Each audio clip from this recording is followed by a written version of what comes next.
See if the idea that Pericles is going across to the citizens of Athens in those terrible times doesn't also resonate with you to some degree as we remember why we're here today, and that is because of the great service and sacrifice of Robbie Miller.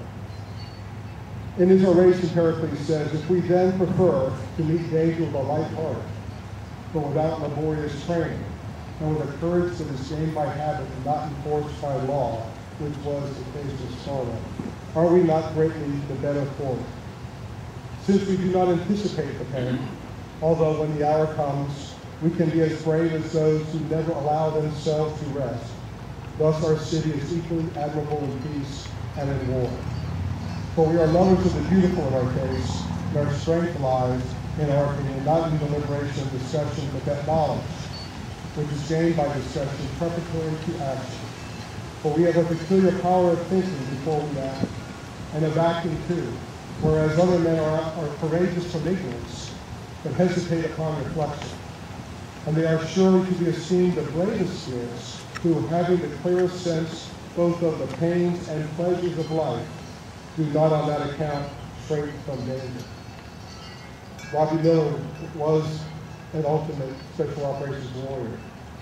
His recognition of that battle by the presentation of the Medal of Honor recognizes that, but we know Robbie was so much more, and that so much more is what helped him to be the warrior that he was. That is what Pericles is telling us. He goes on to say that none of these men, referring to the fallen warriors of Athens, were enervated by wealth or hesitated to resign the pleasures of life.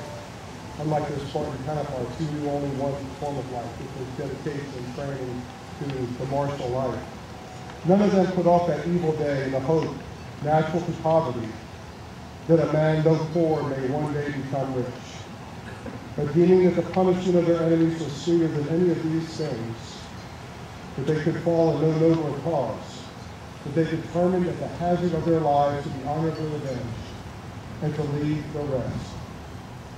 They resigned to hope their unknown chance of happiness, but in the face of death, they resolved to rely upon themselves alone. And when the moment came, they were minded to resist and suffer. Rather than to fly and save their lives, they ran away from the word of dishonor. But on the battlefield, their feet stood fast, and in an instant, at the height of their fortune, they passed away from the scene, not of their fear, but of their glory. That is precisely what Rob Miller did that day in Afghanistan.